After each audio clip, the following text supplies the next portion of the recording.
Hey guys, tonight we slip into the muddy, torchlit streets of a medieval town where the air smells of wood smoke and damp straw, and every creak of a shutter makes you glance over your shoulder. Picture yourself trudging through a maze of timber-framed houses, their upper stories leaning so close they nearly kiss above the narrow alleys. The sun's dipping low, painting the sky a bruised purple, and the town settling into an uneasy quiet. You're not just a visitor here, you're living it. Feeling the weight of a world where order hangs by a thread, and one wrong step could land you in the stocks. Spoiler, you probably won't survive this without a few judgmental stares from the locals. So, before you get comfortable, take a moment to like the video and subscribe, but only if you genuinely enjoy what I do here.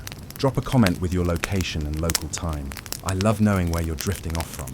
Now dim the lights, maybe turn on a fan for that soft background hum, and let's ease into tonight's journey together. You're walking these streets in, say 14th century England, where towns are buzzing hubs of trade and gossip, but also hotbeds of chaos waiting to erupt. The cobblestones under your feet are slick with who knows what, and you sidestep a puddle that's probably not just rainwater. Medieval towns like York or Norwich aren't sprawling cities. They're tight-knit, walled-in worlds where everyone knows your business. By dusk, the energy shifts, gates creak shut, and the town braces for night. Order isn't just a nice-to-have, it's survival. Without modern police or streetlights, keeping the peace relies on a messy mix of fear, shame, and brute force. Historians still argue whether this system was effective or just a cruel way to keep folks in line, but it's what they had. You pause at the town square, where a rickety wooden platform looms. That's the pillory, waiting for tomorrow's unlucky soul. The crowd's thinning now, but you can still hear the echo of jeers from earlier, when some poor baker got caught shorting his loaves. Public punishment is the town's favourite show.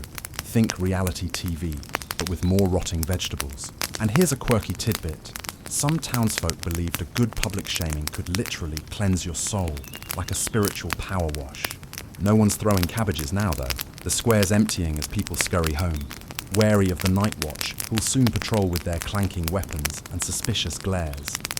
You notice the tavern across the square, its windows glowing orange, laughter spilling out. It's tempting, but also a hotspot for trouble. One too many ales, and you might end up explaining yourself to the bailiff, or worse, the church. The church's shadow is long here. Those bells you hear aren't just calling for prayer, they're reminding you to behave. Sin's not just a personal problem, it's a public threat. You pull your cloak tighter, feeling the chill, and keep moving. The streets are alive with sounds. A dog barking, a cartwheel creaking, someone muttering about a neighbour's dodgy pig deal. Gossip's the unofficial currency, and it's as dangerous as any thief. Speaking of thieves, you spot a faded sign nailed to a post warning of pickpockets. Crime's a constant itch in these towns. No one's got a security camera, so they lean hard on fear to keep order. Fear of the stocks, fear of the gallows, fear of being shunned. You smirk, thinking how your modern phone's got more tech than this whole town's justice system. But it works, sort of. The threat of a public dunking or a night in the stocks keeps most folks honest, or at least sneaky. You're not here to steal though, you're just passing through, soaking in the strange, tense rhythm of a place where dusk means the rules tighten. As you turn a corner, a gust carries the scent of fresh bread from a baker's oven, mingling with the stink of the nearby ditch. It's a reminder, life here's a balance of comfort and grit. The town's order depends on everyone playing their part. Bakers, blacksmiths, even the grumpy old woman selling herbs. Break that rhythm, and you're not just a problem, you're a threat to the whole community. You glance back at the square, now nearly empty, and feel the weight of eyes watching from dark windows. Someone's always watching. That's how they keep the peace, by making sure you know you're never alone. You keep weaving through the dimming streets, the last rays of sunlight slipping away like a thief in the twilight. The air grows cooler, carrying whispers of hay and distant forge smoke, and you find yourself drawn back to that ominous wooden structure in the town square. Up close now, the stocks loom larger, their rough-hewn planks scarred from years of use, splinters waiting to prick the unwary. You run a finger along the edge, imagining the clamp of those hinged boards around your ankles or wrists, locking you in place for all to see. It's not just wood, it's a stage for shame, where the town's order is performed daily, turning misdeeds into public spectacle. Picture yourself caught in them, perhaps for selling underweight bread, or spreading a rumour that ruffled the wrong feathers. The crowd gathers, faces you recognise from the market or the church pews, now twisted into masks of mockery. They hurl insults, maybe a soft tomato or two, but the real weapon is their laughter, echoing off the surrounding buildings like a chorus of judgment. You squirm, but there's no escape. The stocks hold firm, forcing you to face the music, or in this case, the jeers. It's a mainstream fact that these devices were staples in medieval English towns from the 13th century onward, mandated by statutes like the Statute of Labourers to punish everything from drunkenness to petty theft. No fancy trials needed. A quick decision from the local magistrate, and you're on display for hours, sometimes days. You glance around, noticing how the square's design amplifies the humiliation. The stock's positioned right in the centre, visible from every angle, ensuring no one misses the show. It's genius, really, in a twisted way. Why build prisons when the street can be your cell? And here's where it gets quirky. In some towns, they'd smear honey on the prisoner's face to attract flies, adding an extra layer of itchy torment without drawing blood. Historians still argue whether this reliance on shame truly deterred crime or just entertained the masses, breeding resentment that simmered beneath the surface order. A chill runs down your spine as a passerby eyes you suspiciously, hurrying past with a bundle of firewood. You step back, shaking off the imaginary restraints, but the image lingers. Shame isn't just punishment, it's the glue holding this society together. Without it, the fragile web of rules might unravel. You think of modern equivalents, social media call-outs maybe, and chuckle softly. At least back then, you could wash off the rotten egg eventually. But here, in this era, a stint in the stocks could ruin your reputation forever, turning neighbours into strangers overnight. Nearby, the Pillories stands as the stock's cruel cousin, an upright board with holes for head and hands, forcing you to bend in awkward submission. You approach it cautiously, as if it might snap shut on its own. Imagine your neck trapped there, the world upside down, while kids point and giggle. It's not about pain, though your back would ache something fierce. It's the exposure, the vulnerability. Towns use these for more serious offences, like forgery or slander, making sure the punishment fit the crime by broadcasting it loud and clear. You hear a faint echo of past crowds in your mind. Chants, boos, the occasional sympathetic murmur from a friend, too scared to intervene. You wander a bit further, the square's cobblestones uneven underfoot, tripping you up like a gentle reminder to watch your step in more ways than one. The fading light casts long shadows from the stocks, turning them into skeletal figures guarding the peace. Fear mingles with the shame here. No one wants to be that example. You spot a faded inscription on the base, perhaps a warning verse from the Bible about reaping what you sow. It hits different in the gathering dusk, doesn't it? Like the town's whispering, "Be good, or else." As night creeps closer, you feel the shift, the playful jeers of daytime giving way to a deeper unease. But the stocks aren't going anywhere. They're a constant, a landmark of order etched into the town's heart. You turn away, heading toward the flickering lanterns bobbing in the distance, where the watchmen are beginning their rounds. It's funny, really. In a world without alarm clocks, these wooden traps are the ultimate wake-up call. Just don't hit snooze, or you'll end up the punchline. The sensory pull is strong. The rough texture of the wood, the faint metallic tang from nearby hinges rusted by rain. You imagine the creak as they open and close, a sound that must haunt the dreams of every petty offender. And yet, there's a twisted fairness to it. Everyone sees justice done, no secrets in the shadows. You smirk at the thought of a modern reboot. Stocks in shopping malls for line cutters. Bet that'd clear up queues fast. But here, it's no joke. It's the bedrock of control, blending community involvement with a dash of mob rule. Lingering a moment longer, you ponder the lives altered by these simple devices. A merchant, once respected, now avoided after a day pinned there for false weights. A gossiping housewife, her tongue silenced by stares. It's effective because it's personal, striking at the soul more than the body. Historians debate if this fostered true morality or just superficial compliance. But you can feel the weight of it in the air, thick as the evening mist rolling in.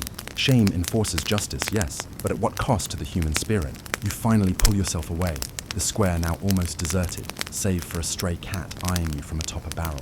The stock stands silent, waiting for tomorrow's drama.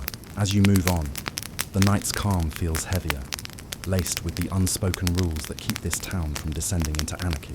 Order through humiliation, it's crude, but in these streets, it works, or at least it keeps the wheels turning until dawn. You slip away from the shadowed stocks, their grim silhouette fading into the twilight as you follow a flickering glow down a crooked alley, the air thick with the scent of damp earth and the greasy burn of tallow candles. Your boots squelch in the muck, each step sinking into the town's gritty pulse, a mix of mud and who knows what that clings like a bad reputation. You're trailing the night watch now, a ragtag crew of townsmen turned guardians, their lanterns swinging like fireflies caught in a storm, their cloaks flap in the chilly breeze, tattered edges snapping like impatient tongues, and the clank of their short swords against belt buckles ricochets off the timber walls, sharp as a warning shot. You're not supposed to be out here. Curfew's creeping closer, the ninth bell's echo still vibrating in your chest. But curiosity tugs you forward, your heart thudding like a drum in a tavern gone quiet. The watchmen move with purpose, their boots heavy on the cobbles, eyes scanning every doorway, every flicker of shadow between the leaning houses. You duck behind a rain barrel, its wood slimy with moss and neglect, your fingers slipping on its damp curve as the patrol passes. Their job's no jest, keep the peace after dark, when thieves slink through alleys and drunks stagger from taverns, testing the town's fragile order. Medieval towns like London or Bristol leaned on these patrols. Ordinary men, not knights in shining armour, to hold the line. A fact carved into the 1285 Statute of Winchester, which demanded night watchers to choke off crime under the stars. You catch a whiff of their sweat, mingled with the sour bite of cheap ale, as they grumble about a long shift. On, a grizzled man with a scar slicing his cheek like a crescent moon, mutters about a cut purse spotted near the butcher's, his voice rough as the gravel underfoot. You smirk. Good luck catching that shadow in this labyrinth of alleys, where every corner hides a secret.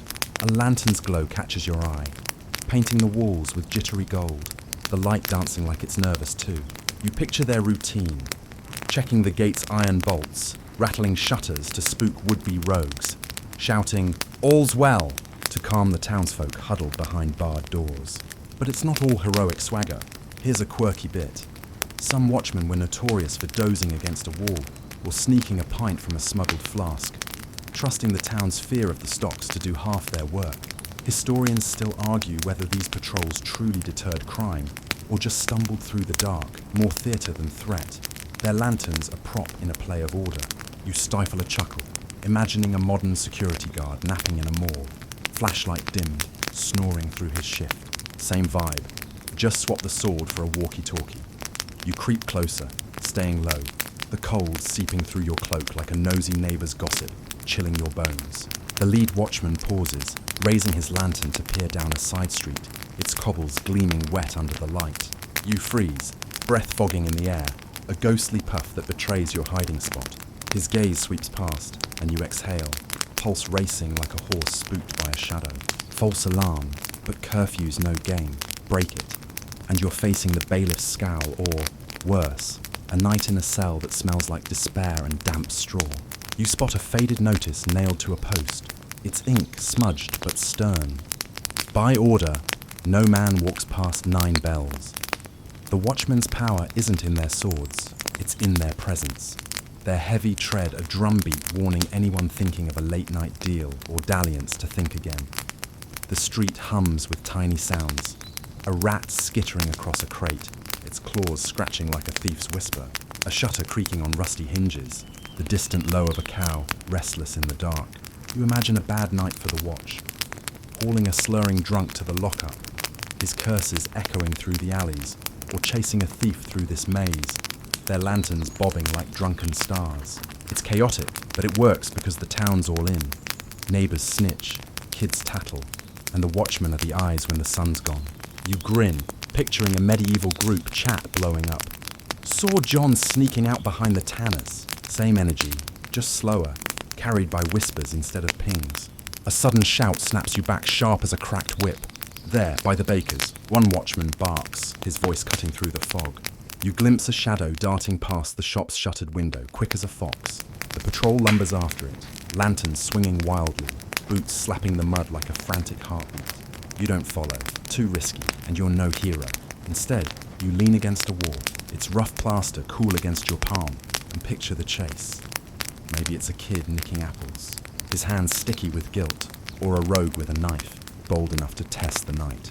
Either way, the watchman's job is to keep the town's rhythm steady, a heartbeat you can't ignore, even as your eyelids grow heavy. The lantern's glow fades around a corner, leaving you in near darkness, save for a sliver of moonlight glinting off a puddle, its surface rippling like a nervous mirror. You feel the town's pulse slowing, the silence heavier now, as if the stones themselves are holding their breath. The watchmen are the thread stitching this place together. Their patrols a promise that chaos won't win. Not tonight, at least. But it's fragile, isn't it? One misstep, one uncaught thief, and the whole system wobbles like a cart on a bad wheel. You chuckle softly, imagining explaining drones and CCTV to these guys. They'd trade their lanterns for that faster than you can say curfew. Modern tech, medieval stakes. Same game, shinier toys. You ease back into the shadows, the watchman's voices drifting back, fainter now, bickering over who owes who a drink at the tavern. The night's still young, but the rules are old, carved into the town's bones like the tally marks on that market stall. You pull your cloak tighter, the damp air nipping at your ears, and catch a whiff of something sweet, maybe a baker's oven, still warm from a late batch, or just your imagination conjuring comfort in the cold. The tavern's glow beckons in the distance, its noise a siren call of trouble brewing. But for now, the watchman's lanterns hold the dark at bay. You step carefully, avoiding a stray pig dozing in the muck, trip over that, and you're the night's punchline. Your breath fogs thicker now, curling like a ghost in the chill, and you feel the weight of the town's eyes, even in the quiet. Every creak, every rustle could be a watchman or a neighbour peeking through a shutter, ready to tattle. You think of that scarred watchman, his muttering about the cut purse, and wonder what drives him. Duty, coin, or just the fear of failing a town that's always watching. The air shifts, carrying the faint clink of a lantern's chain, and you pause, heart skipping. Just the wind, rattling a loose shutter, but it's enough to remind you. Out here, you're a guest in the night's rules. You smirk, picturing a medieval podcast. Tales from the Night Watch, Episode 1, Why We Hate Curfew. Bet it'd go viral. The alley narrows, walls closing in like gossiping neighbours, their plaster flaking under your touch. You imagine the watchmen's lives, long nights, sore feet, the constant threat of a blade in the dark. They're not heroes, just men with a job. Their lanterns a thin shield against chaos. You think of the hue and cry, how the town's ready to chase a thief at a moment's notice, and realise the watchmen are just the spark. The real fire's the community, ready to burn anyone who breaks the rules. You yawn, the night's chill sinking into your joints, and glance at the sky, where stars peek through the fog like distant judges. The watchmen keep the town's heart beating, but it's a tense rhythm, one wrong note away from discord. As you move toward the tavern's glow, the memory of the stocks lingers, their creak a ghost in your mind. The watchman, the bailiff, the church, all part of the same machine, grinding away to keep order. You chuckle, imagining a watchman trying to patrol your street today, dodging scooters and delivery drones. He'd probably quit by dawn, but here, their lanterns are the law. Their tread the town's pulse, and you're just a shadow slipping through their net. You step lighter now, the tavern's warmth pulling you forward. But the watchman's echo follows, a reminder that the night's never truly yours. You slip away from the watchman's fading lanterns, their gruff voices swallowed by the night as you pick your way through the muck-slipped alley. The air's sharp now, laced with the yeasty tang of spilled ale and the faint char of hearth-fires dying down. You're drawn to a warm, amber glow, spilling from a low-beamed tavern, its crooked sign creaking in the breeze.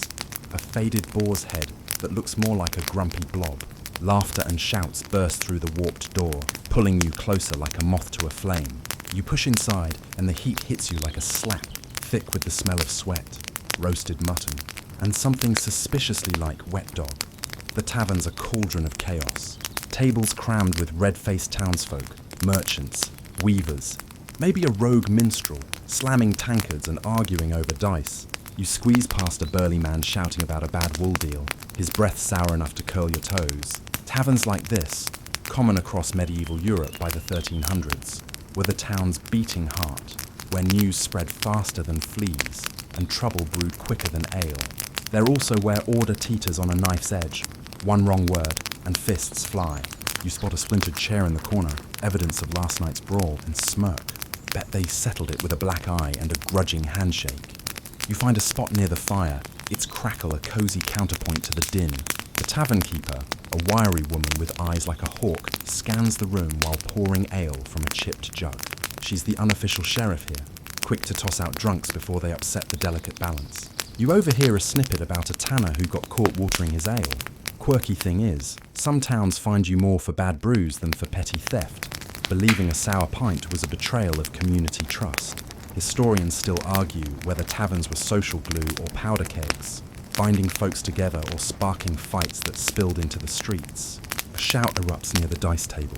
Two men, faces flushed, are nose to nose over a cheated roll. You tense, hand brushing the rough table edge, as the keeper wades in, brandishing a ladle like a scepter. "Out, or I'll call the watch," she barks, and the room quiets just barely. It's a reminder, even here, where chaos feels like the guest of honor, orders enforced by fear, of the watch, the bailiff, or just the keeper's wrath. You chuckle, imagining her in a modern bar, breaking up fights with a cocktail shaker. She'd fit right in. The firelight dances on the walls, casting shadows that twist like gossip.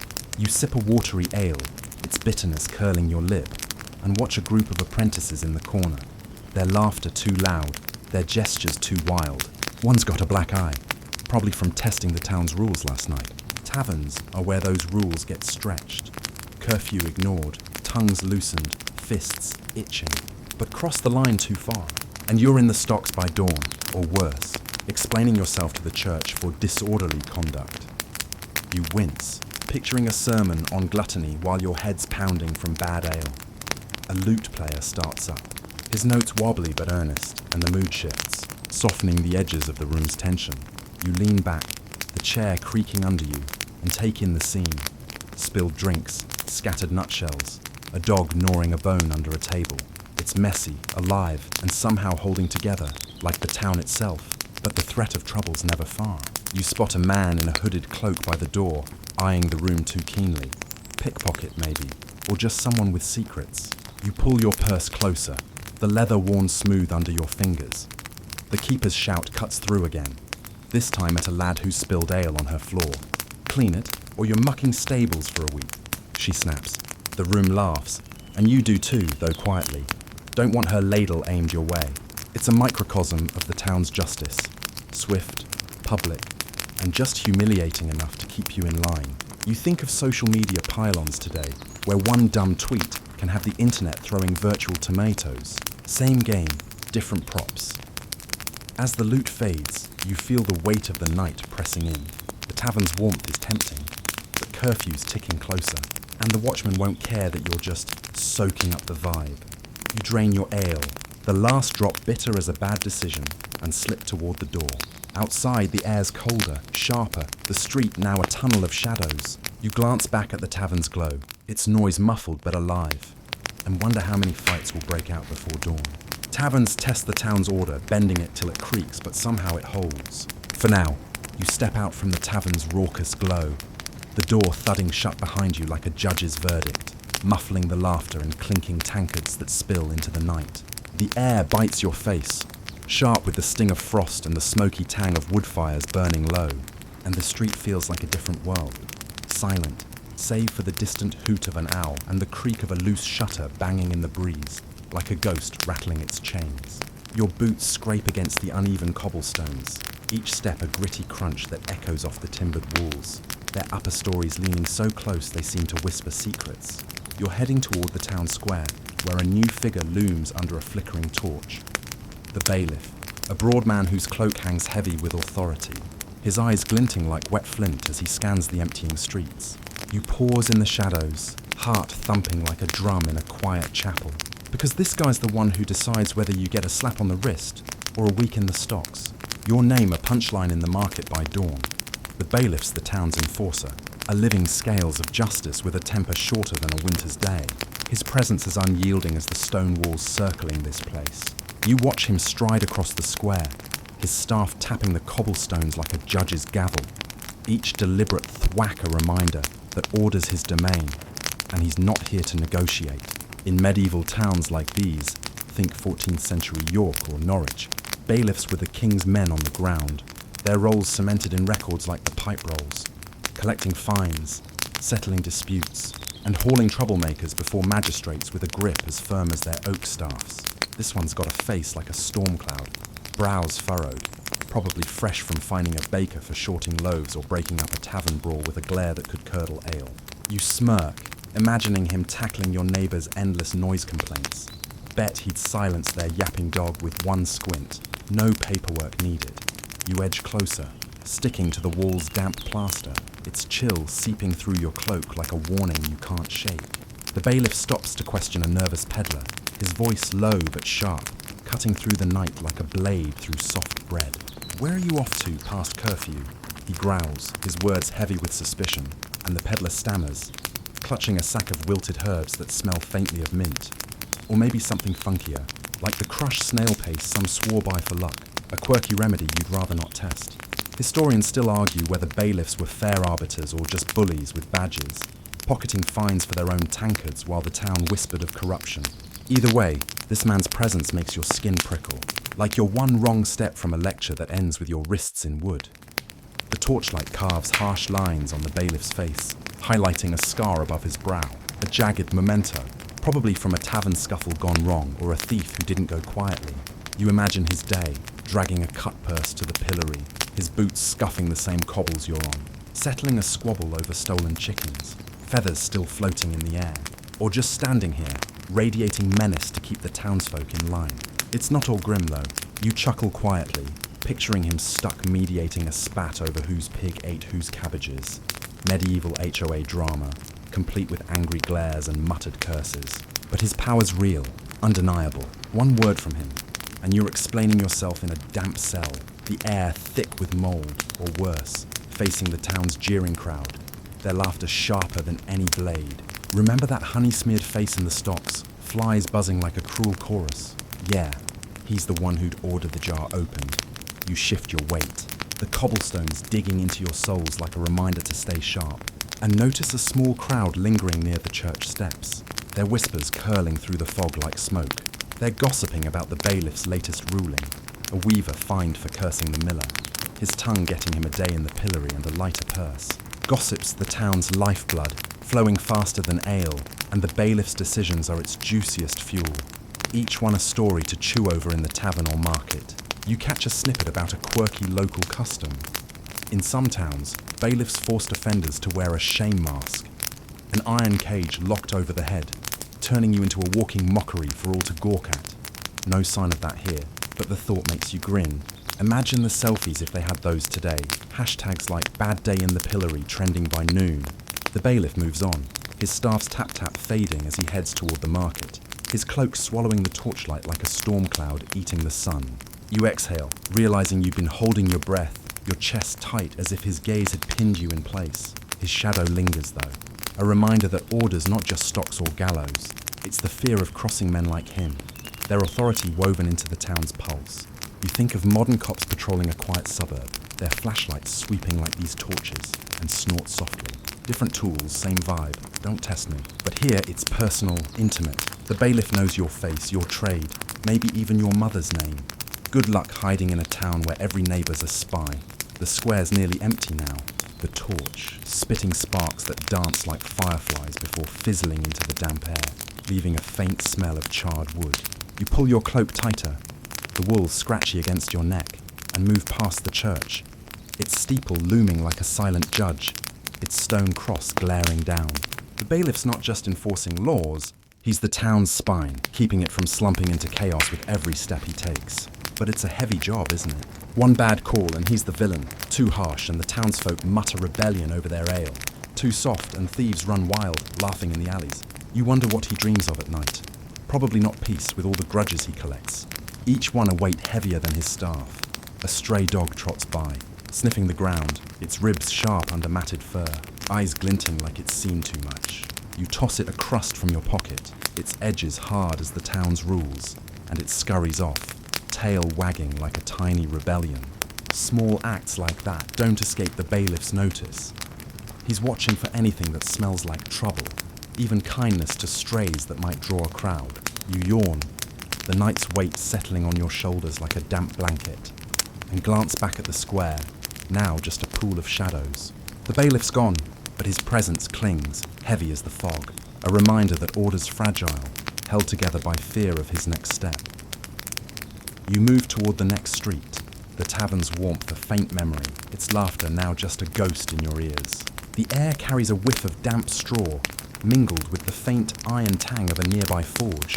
Long cooled, you think of the stocks, their splintered wood waiting for the next fool, and the watchman's lanterns still bobbing somewhere in the dark. The bailiff's the linchpin, isn't he? Tying it all together. Market fines, tavern brawls, curfews bite, with a glare that cuts deeper than any sermon. You chuckle, imagining him as a modern judge on some reality show, banging a gavel while contestants squirm. Order in the court, or it's the pillory for you. Ratings would be wild, but here, it's just life, raw and unscripted. The cobblestones grow slicker, reflecting the moonlight like a trail of spilled coins, and you step carefully, avoiding a puddle that's probably not just rainwater. The bailiff's world is one of constant vigilance, his staff a scepter of order in a town teetering on chaos. You picture him back at his post, maybe by the market now, eyeing a merchant's scales or sniffing out a smuggled cask. His rulings ripple, don't they? That weaver's fine is already tavern talk, and by morning, it'll be market gossip, binding the town tighter with every whispered judgment. You sniff the air, catching a faint trace of mint again. Maybe that peddler's still nearby, or maybe it's just the night playing tricks.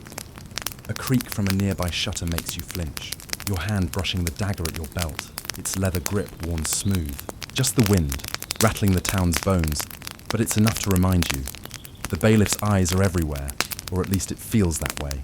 You think of the church's bells, the guild's ledgers, all part of the same machine with him at the helm, steering the town through the night. You yawn again, the chill gnawing at your fingers, and head toward the market's edge, the bailiff's shadow trailing you like a warning. One thing's clear, you don't want to be on his bad side come dawn, when the town wakes to his next ruling. You slip away from the square, the bailiff's heavy tread fading into the night as you weave through a narrow street, the air thick with the musty scent of straw and the faint tang of tannery leather. Shadows twist across the uneven walls, cast by a single torch sputtering on a corner post, its flame licking the dark like a nervous tongue. You're heading toward the marketplace, but the mood's different now. Less chaos, more weight, as if the town itself is holding its breath. The memory of the stocks lingers, their creak echoing in your mind, and you can't shake the thought of what keeps this place from unraveling. Shame, sharp as a blade, cutting deeper than any whip. You pause at the edge of the market, where stalls are shuttered, their awnings sagging like tired eyelids. By day, this place hums with haggling and hawkers, but now it's a ghost of itself. The only sound, a faint drip from a leaky barrel nearby. You imagine a thief caught here, hands bound, paraded through the crowd as punishment. Shame's the town's real currency, more potent than silver. In medieval Europe, public punishments like the stocks or pillories, used widely by the 14th century, weren't just about pain. They were theatre, designed to burn disgrace into your soul. You picture yourself in that thief's place, head bowed, the crowd's laughter louder than the church bells. Ouch! You step closer to a pillory, its wooden frame looming like a skeleton in the moonlight. You can almost feel the rough grain under your wrists, the weight of eyes boring into you. The goal's simple: make you a cautionary tale, steal a loaf, and it's not just a fine, it's your neighbours turning their backs, your name whispered with a sneer. You catch a whiff of something odd, maybe left over from a recent punishment. Rotten eggs, or worse, a hint of that quirky medieval touch where they douse offenders with pig slop for extra humiliation. Historians still argue whether this public shaming rebuilt community trust or just sowed resentment, festering like a bad wound. A breeze kicks up, stirring a pile of straw into a tiny whirlwind, and you pull your cloak tighter, the wool damp from the night's mist. You think of modern parallels, cancelled influencers, dragged online for all to see, and chuckle softly. Same game, just swap the mud for hashtags. But here, shame's a public event, not a screen you can close. You spot a faded tally on a nearby post, marks scratched to track offenders. It's grimly efficient, one mark, one shamed soul. You imagine the town's gossip mill churning. Did you see Mary in the pillory? Over a hen! And grin, picturing a medieval tabloid with that headline. You wander past a shuttered baker's stall, its counter still dusted with flour, pale as moonlight. Imagine getting caught shorting your bread's weight here. The bailiff hauls you out, and by noon, you're in the pillory, kids pelting you with crusts while your own loaves sit unsold. It's not just about you, it's a message to everyone watching. Play fair, or pay the price. You sniff the air, catching a faint sweetness. Maybe the baker's burning a late batch, hoping to avoid that fate. Shame's a leash, keeping the town's rhythm steady, but it's cruel, turning friends into judges with a single misstep. A shadow moves nearby, and you freeze, heart thumping like a drum. Just a cat, slinking across the cobbles, its eyes glinting like tiny moons.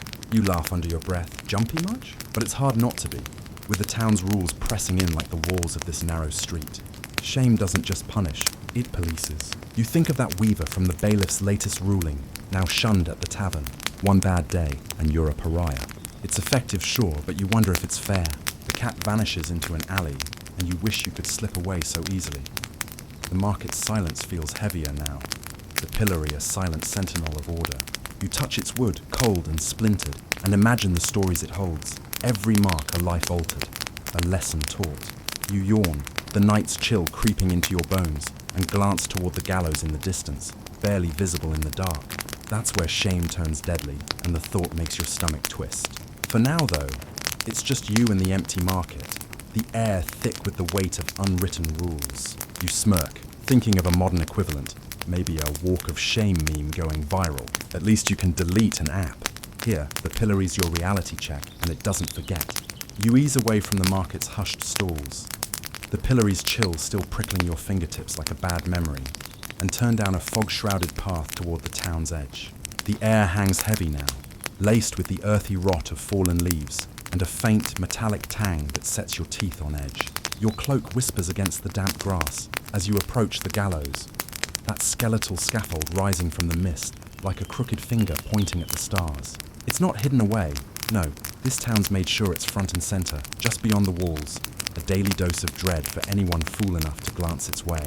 You slow your steps, boots sinking into the soft ground, heart picking up a rhythm that matches the creak of the empty noose swaying in the breeze.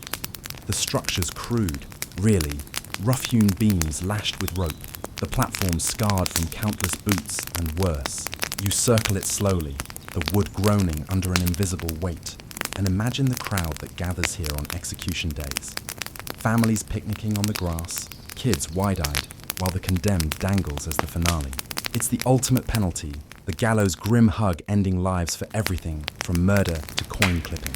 A mainstream fact from those 13th century assize courts. Hangings were public spectacles, meant to hammer home the law's bite, drawing thousands to witness the king's justice in action. You swallow hard, the night's chill wrapping around your throat like a warning. Up close, the ropes dangle limp, frayed ends brushing your shoulder as you pass, sending a shiver down your spine sharper than the tavern's draftiest corner. You picture yourself up there, hood slipping, the drop yanking the breath from your lungs.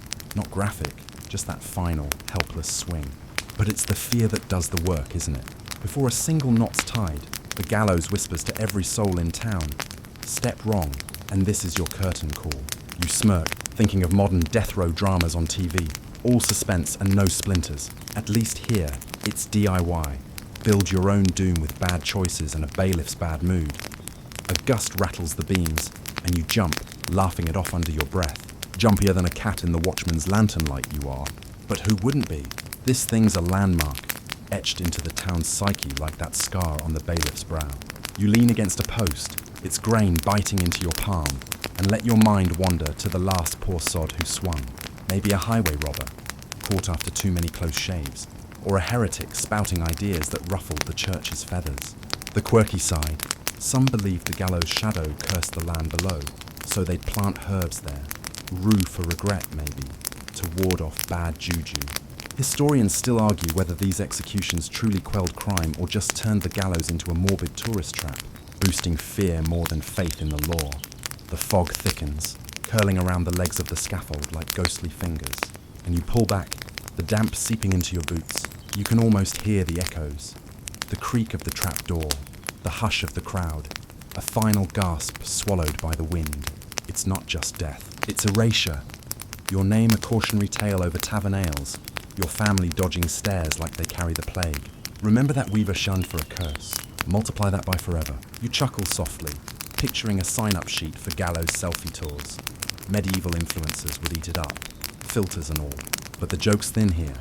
In the quiet, where the noose sways like a pendulum, counting down your mistakes.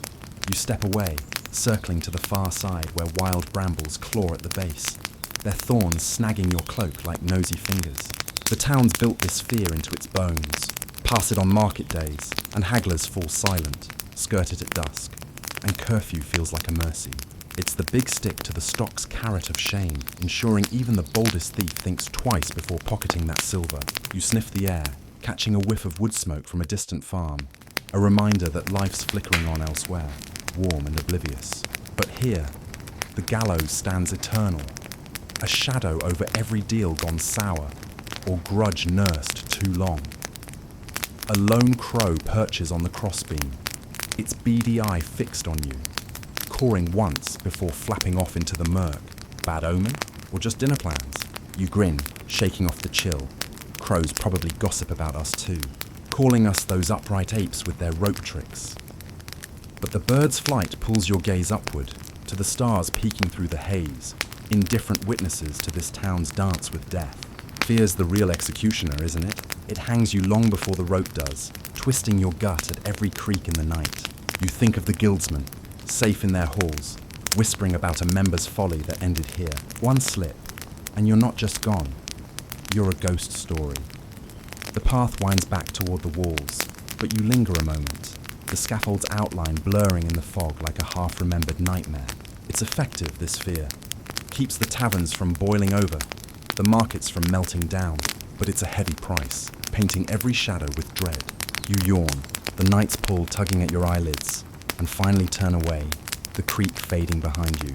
The gallows watches, silent and smug, knowing it's won without lifting a finger or a rope. As you melt back into the streets, the town's pulse feels steadier, laced with that undercurrent of terror that glues it all together. Just don't look back. Those ropes have a way of staring. You slink away from the gallows' grim shadow, its creak fading into the fog as you follow a rutted path back toward the town's heart. The air's damp, heavy with the scent of wet wool and distant wood fires, and your boots squelch in the mud, each step pulling you deeper into the town's rhythm. You're heading toward the Guildhall now, a squat timbered building glowing faintly with candlelight, its windows like sleepy eyes watching the night. The guilds, those tight-knit clubs of craftsmen, aren't just about making shoes or weaving cloth. They're the town's backbone, weaving order into every hammer strike and loom clack. You pause outside, the oak door studded with iron, and feel the weight of their rules, as solid as the walls around you. Inside, you imagine the guildmasters hunched over ledgers, their quills scratching out fines for shoddy work or late deliveries. Guilds like the weavers or the smiths, powerful by the 14th century across Europe, didn't just regulate trade, they policed behavior, ensuring every member towed the line. Step out of bounds, and you're not just out of a job, you're out of the community. You picture yourself as a young apprentice, palms sweaty, presenting a wonky candlestick to a stone-faced master. One wrong move, and you're scrubbing forges instead of shaping them. You smirk. Sounds like a medieval internship, minus the coffee runs. The Guildhall's walls are thick, muffling the murmur of voices inside. But you catch a whiff of melted wax and ink, a hint of the meticulous world within. Guilds set prices, checked quality, even decided who could marry whom to keep the trade pure. Quirky thing? Some guilds banned members from working by candlelight, claiming it led to sloppy goods. Or maybe they just didn't trust anyone not to burn the place down. Historians still argue whether guilds stifled innovation or stabilized towns, balancing profit with order like a tightrope walker in a storm. You lean against a post, its wood cool and splintered under your hand, and imagine the guild's grip on daily life. A baker skimps on flour? Fine. A tanner sells brittle leather? Kicked out. It's not just business, it's personal, with every rule etched into the town's pulse. You think of the stocks, the bailiff's glare, and now this, another layer of control, quieter but just as fierce. You chuckle, picturing a guildmaster as a modern HR rep, sending passive-aggressive emails about standards.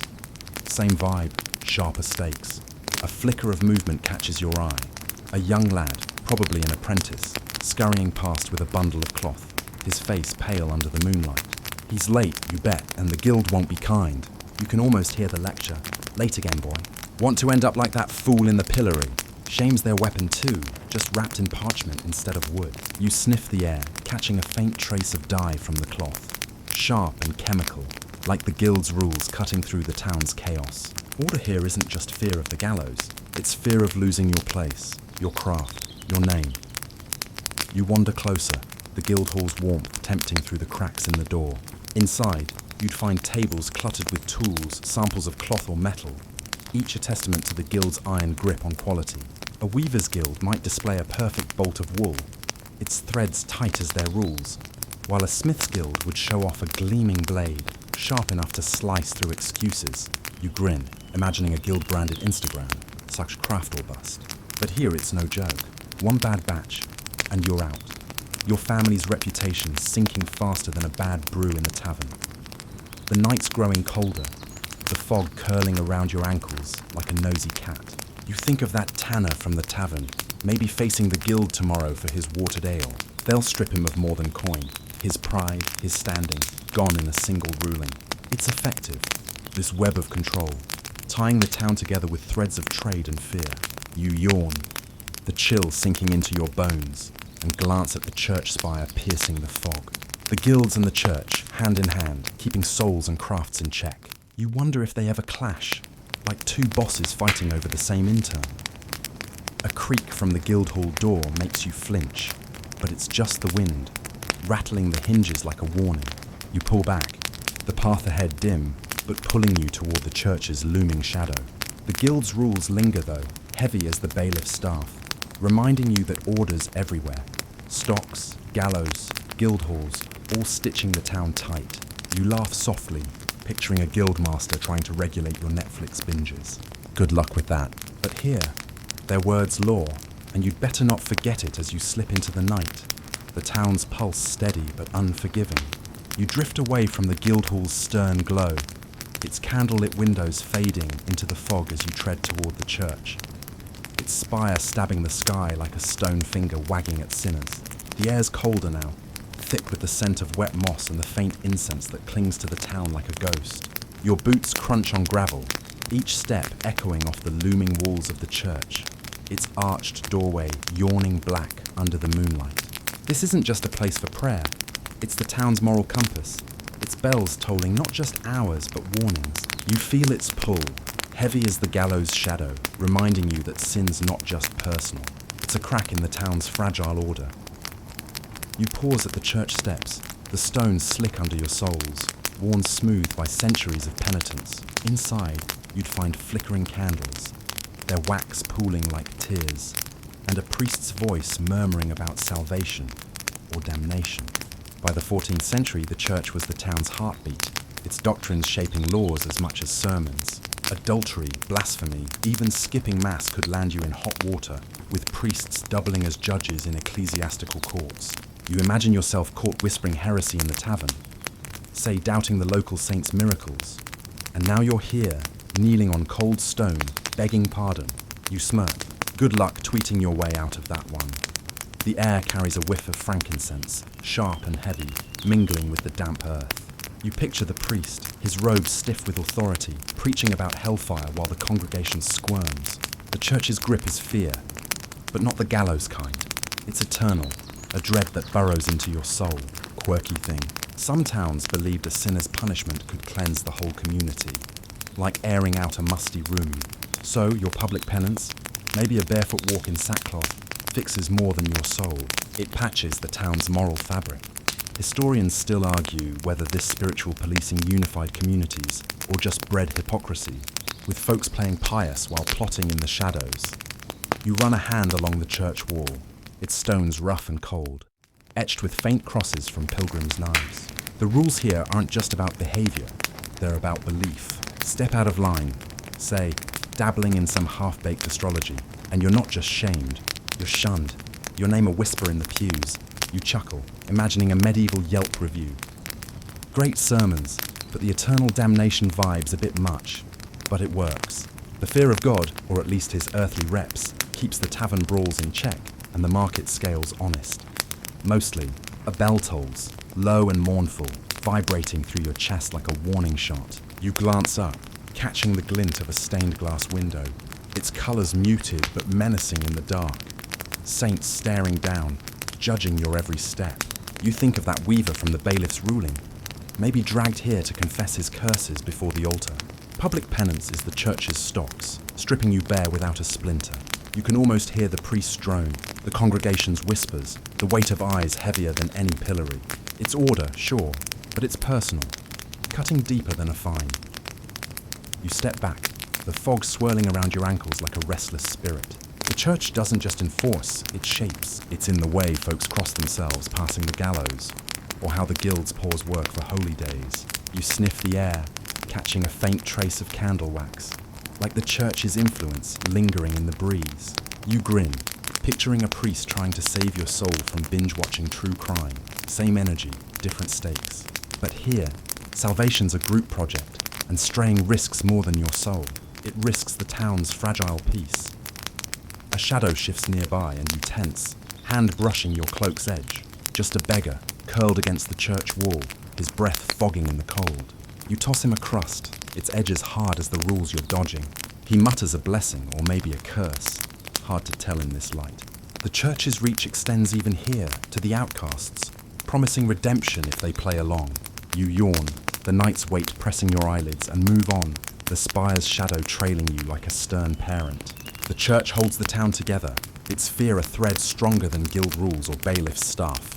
But it's a tight grip, and you wonder who bends first, the sinner or the system.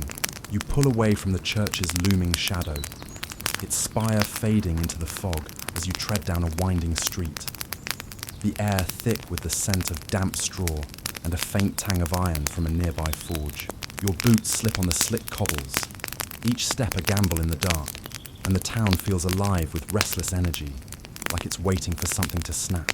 Suddenly, a shout splits the silence, a raw, jagged cry from an alley ahead. You freeze, heart thumping, as more voices join in, a chaotic chorus of "Thief! Stop him!" You're caught in the hue and cry now, the town's wild pulse of communal justice, where everyone's a hunter, and the prey's already running.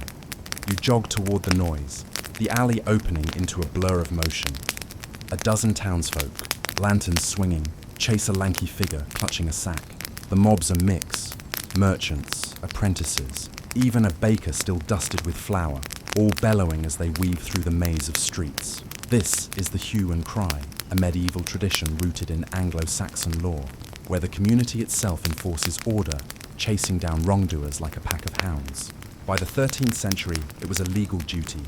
Hear the cry, and you'd better join in, or face a fine yourself. You fall in step, adrenaline spiking, the crowd's heat and sweat wrapping you like a cloak. The thief darts past a tavern, its glow spilling briefly across his face. Wild eyes, dirt-streaked cheeks.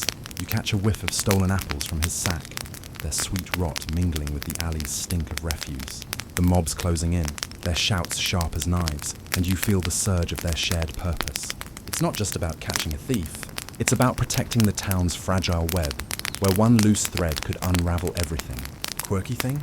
Some townsfolk believe joining the hue and cry earned you favour with the saints, like a spiritual gold star for civic duty.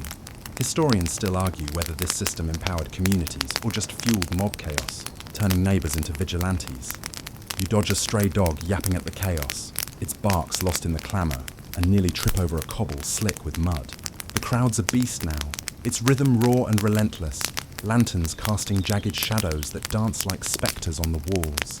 You imagine yourself in the thief's shoes, heart pounding, the town's wrath at your heels. One slip, and it's the stocks, or worse, the gallows creek waiting at dawn. You smirk, picturing a modern equivalent. A neighbourhood app blowing up with intruder alert. Same energy, just with Wi-Fi instead of torches. A woman in the mob, her apron flapping, hurls a curse that'd make the church blush, and you stifle a laugh. She's all in, her face lit with righteous fury, probably mad about a pilfered pie from her stall. The hue and cries a great leveller. Bakers, weavers, even the bailiff's wife, all running shoulder to shoulder, their shouts knitting the town tighter. You spot the thief veer toward the town wall, a desperate bid for the fields beyond, but the crowd's too fast, cutting him off like a net closing. You're swept along, your breath fogging in the cold, the thrill of the chase buzzing in your veins. The alley narrows, walls brushing your elbows, their plaster crumbling under your touch. You hear the thief's ragged gasps now, his sack dropped, apples rolling like tiny betrayals across the cobbles. The mob slows, circling, as a burly man, maybe a blacksmith, grabs the thief's arm, hauling him back. "Got you, rat!" he roars, and the crowd cheers, their lanterns bobbing like fireflies gone feral. You pause, catching your breath, the air sharp with victory, and the faint sourness of spilled fruit. The thief slumped, defeated, knowing what's next. The bailiff, the stocks, maybe a priest's lecture if he's lucky. You step back, the crowd's heat fading as they drag their prize toward the square. The hue and cries over, but its echo lingers, a reminder that order here isn't just the bailiff's staff or the church's bells. It's the town itself, ready to pounce. You chuckle, imagining a reality show called Medieval Mob Justice. Ratings would be wild, but there's no screen to hide behind here.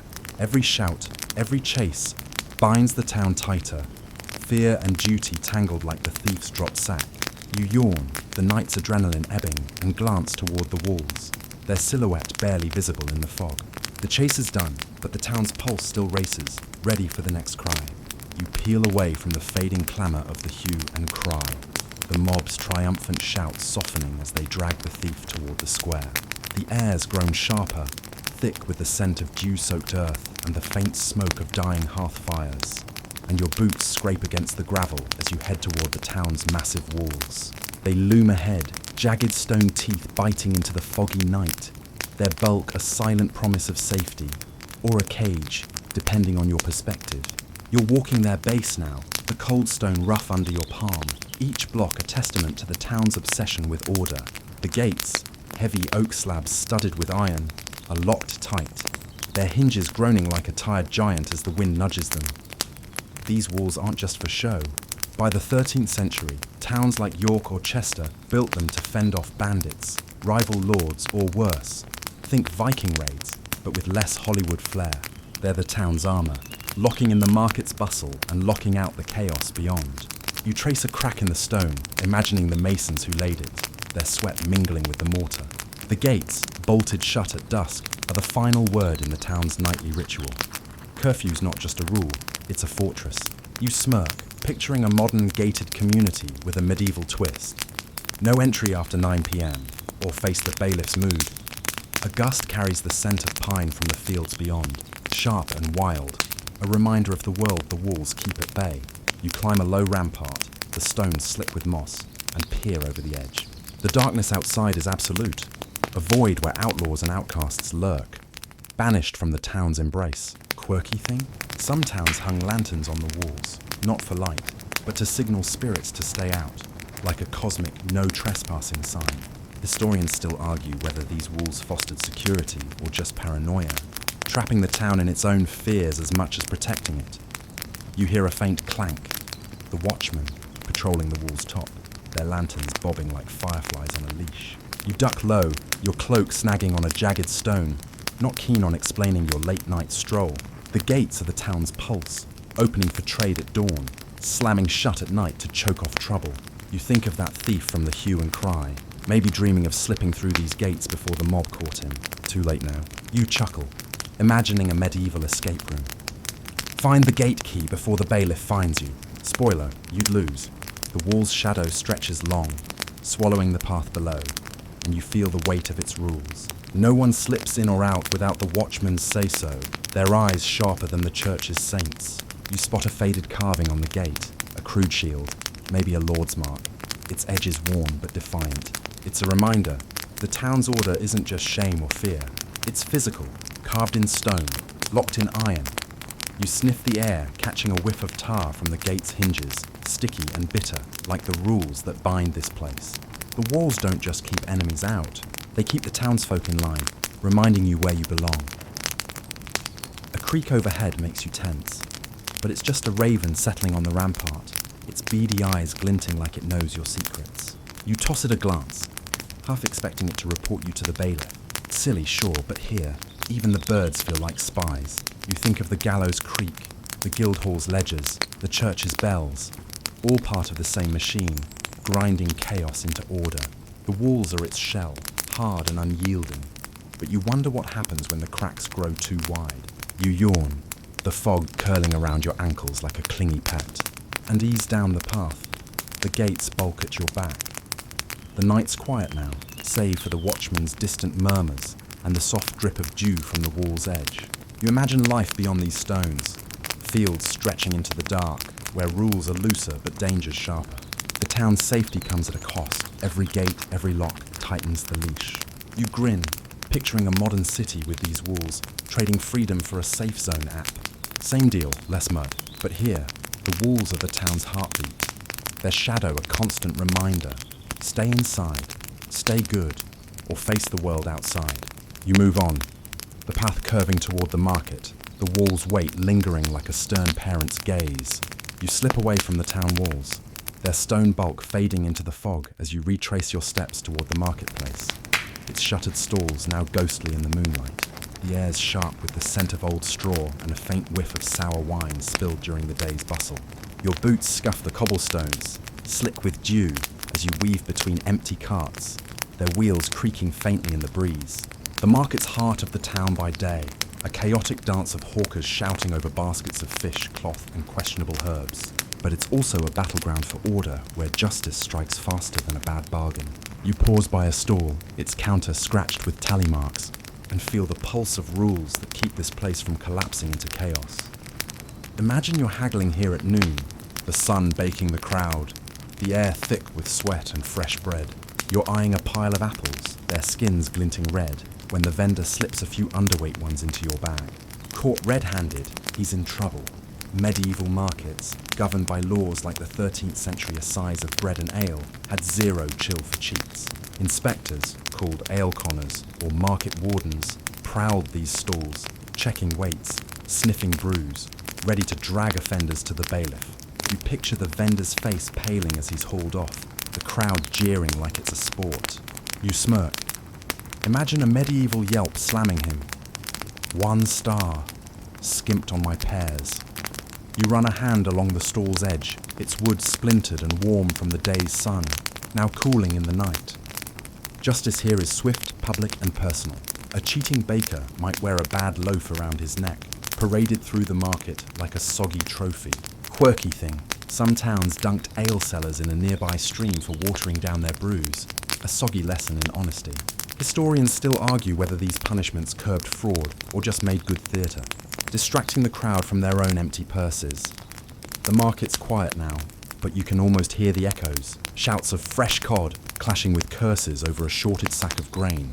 You spot a set of scales, left out by a careless merchant, their brass glinting faintly. Tamper with those, and you're in the pillory by dusk, your ears ringing with the crowd's boos. Remember that thief from the hue and cry? Could have been a market cheat, pocketing extra coin until the mob caught up. You chuckle, picturing a modern supermarket with a pillory aisle, shoplifter candy bar, and its public shaming by the checkout. Same vibe, messier veggies. A faint clink draws your eye. A loose coin, maybe dropped in the day's rush, winking in the dirt. You leave it, not keen on testing the market's rules yourself. The air shifts, carrying a hint of rosemary from a nearby herb stall, sharp and clean, cutting through the damp. It's a reminder. The market's not just trade, it's trust. Every deal, every weight, every coin is a pact, and breaking it cracks the town's fragile spine. You think of the guilds, their ledgers as strict as a priest's sermon, and the bailiff's glare, all circling back to keep this place humming. Order's a team effort, and the market's the stage. A shadow flickers, and you tense, hand brushing your cloak's edge. Just a rat, scurrying across a crate, its claws scratching like a tiny warning. You laugh under your breath, jumpy as a merchant caught with false scales. But it's hard not to be, with the market's rules hanging like a noose. You imagine the chaos if those rules broke. Stalls looted, prices jacked, trust gone faster than that thief's apples. The church's bells toll faintly, a reminder of the bigger game. Sin's not just a market foul, it's a soul's debt. You yawn, the night's chill creeping into your joints, and move past the stalls, their awnings sagging like tired eyelids. The market's empty now, but its lessons linger, etched in every tally mark, every worn counter. You think of that weaver, maybe banned from selling here after his tavern outburst. His livelihood snuffed out quicker than a bad ale. It's brutal but effective, keeping the market's pulse steady. You grin, imagining a reality show. Market justice, caught short waiting. The ratings would be wild, but here, it's just life. messy, loud, and ruthlessly fair. You head toward the town's heart, the fog curling around you like a whisper, carrying the market's rules with you into the night. You ease away from the silent street, the curfew's weight lingering like a stern whisper as you skirt the town's edge. The fog wrapping you in a damp, chilly embrace. Your boots sink into the soft earth, the scent of wet grass and distant manure sharp in your nose, and you're drawn toward the outer fringes, where the wall's shadow fades and the world feels wilder.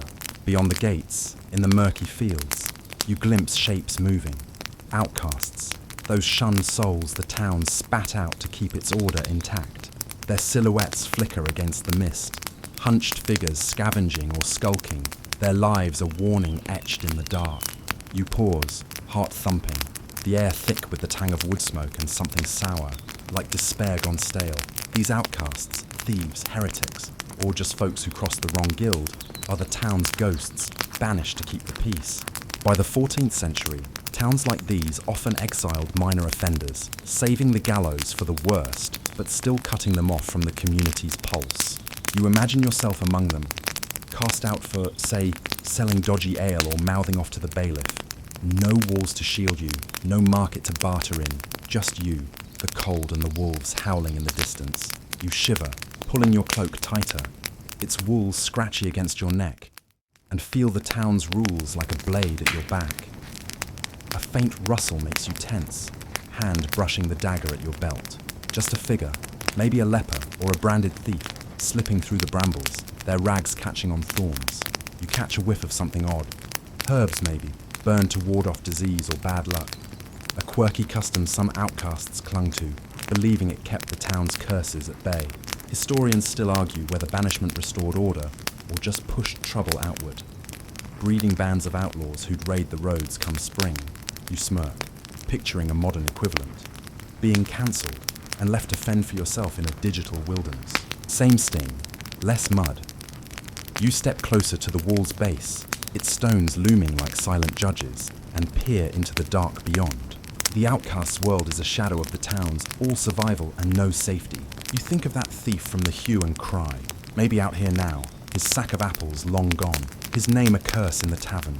Banishment's worse than the stocks. It's erasure, stripping you of neighbours, trade, even the church's grudging mercy. You imagine their campfires hidden in the woods, where stories of the town's cruelty keep them warm.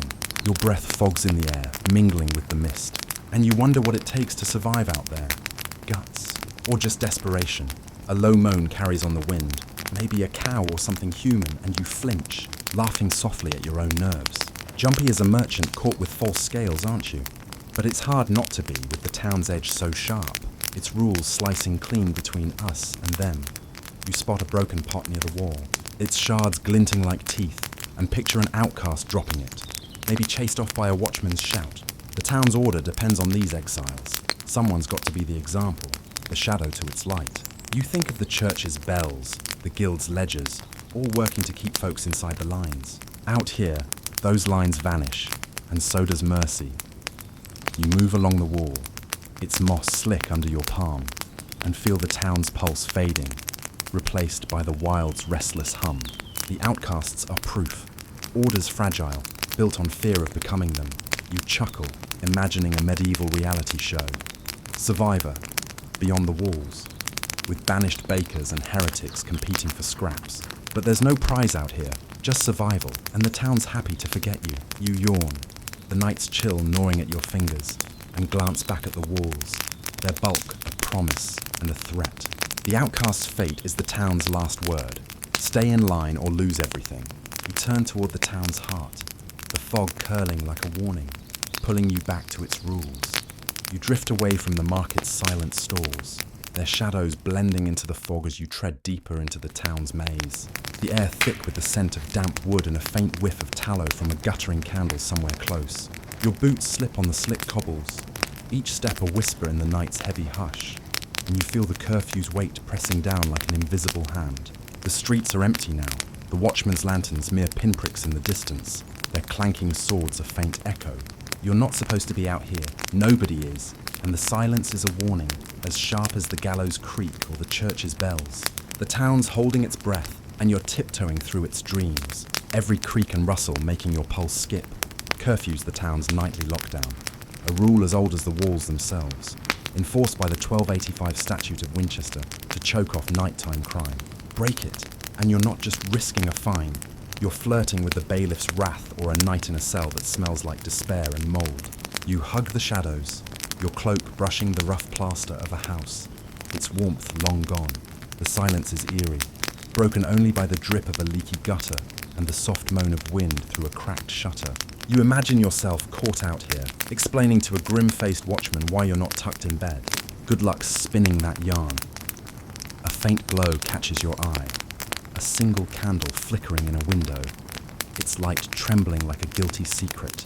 You wonder who's up, maybe a scribe scratching out debts, or a mother soothing a feverish child. Quirky thing?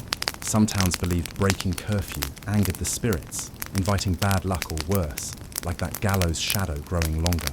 Historians still argue whether curfews tamed crime or just pushed it into darker corners, where thieves learned to move quieter than the rats.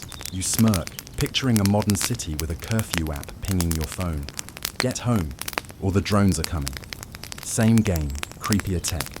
You pause by a locked door, its iron bolts cold under your fingertips, and feel the town's fear woven into the quiet. Curfew's not just about safety, it's control, a leash tightening after dusk. You think of the hue and cry, the mob's wild chase, and how it'd be impossible now, with the streets deserted and the watchman's eyes everywhere. You catch a whiff of stale bread from a nearby bakery, its ovens cold but still fragrant, a reminder of the market's rules and the guild's grip. Everything's connected, stocks, church, walls, all stitching the town into a fragile quilt of order. A sudden clatter makes you flinch, heart racing like a spooked horse. Just a loose tile sliding off a roof, landing with a soft thud in the mud. You laugh under your breath, jumpy as that thief before the mob caught him. But it's hard not to be, with the night's silence screaming rules. You imagine the watchmen finding you, their lanterns blinding, their questions sharp. Name? Trade? Why are you out? You'd stammer, probably, like that peddler dodging the bailiff's glare. The fear of being caught keeps the town in line, more than any pillory or sermon ever could.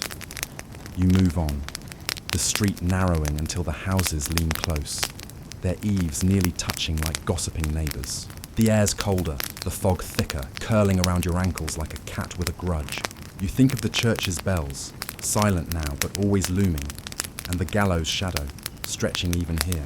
Curfew's the town's way of saying, sleep or else. You chuckle, picturing a medieval bedtime story. Be good, or the watchman will get you. Kids probably still check under their beds for rogue bailiffs. The path curves, and you glimpse the town's edge again, the walls a dark smudge in the mist. You're tempted to keep walking, to test the silence, but the weight of unseen eyes stops you. Someone's always watching. Maybe a nosy neighbour or a spirit, if you buy the old tales. You yawn. The night's chill sinking into your bones, and feel the town's pulse slowing, its order holding firm in the quiet. Curfew's a cruel but effective trick, turning the night into a cage. You glance back, half expecting a watchman's lantern, but there's nothing. Just the fog, the silence, and the rules, heavy as the stones under your feet.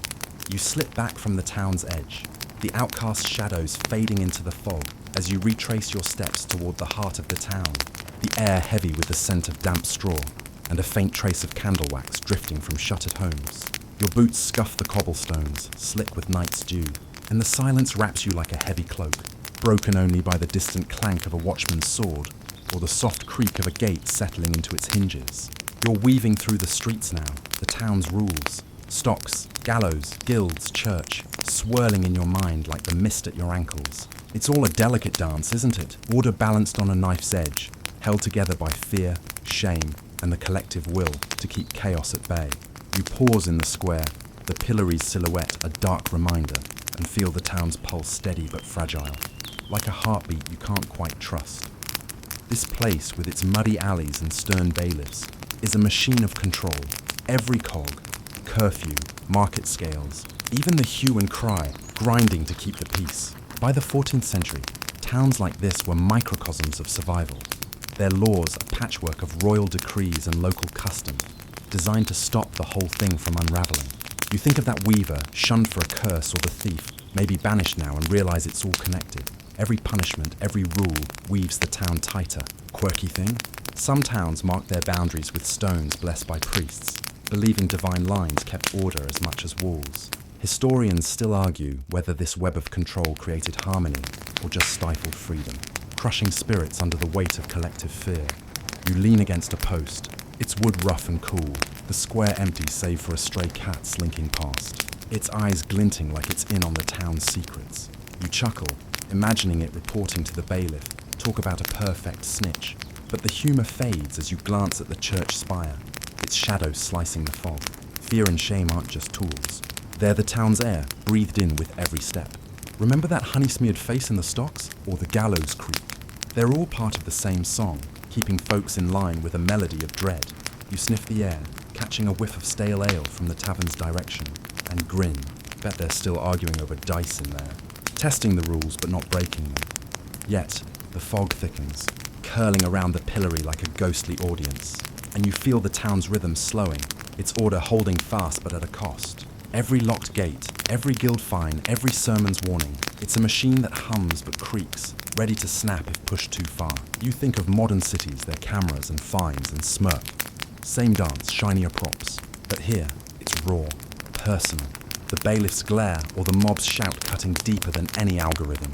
You yawn, the night's chill seeping into your bones, and wonder how long this balance can hold before someone, a rogue, a heretic, or just a fed-up baker, tips it over. And now, as the fog wraps the town in its soft grey arms, let's slow our steps. Let the cobblestones fade beneath your feet. The pillory's shadow softens, the gallows creak grows distant, and the watchman's lanterns dim to a gentle glow. Like stars sinking into a quiet sea, you're drifting now, the town's pulse easing into a lullaby, its rules and fears melting into the night. Picture yourself curling up by a hearth, its embers warm, the scent of wood smoke cradling you like an old friend. The town's still there, its walls standing firm, but for now, it's just you, the fog, and a stillness that feels like home. Let the weight of the day slip away, the bailiff's stern voice and the church's bells fading to a whisper. You're safe here, wrapped in the night's embrace, the town's order holding you gently, like a promise kept. Close your eyes, let your breath slow, matching the rhythm of a world at rest. The streets are empty, the gates locked, and the stars above peek through the mist, watching over you. Sleep calls, soft and sure, pulling you deeper into its warmth. Let go, drift off, and let the town's heartbeat carry you to dreams.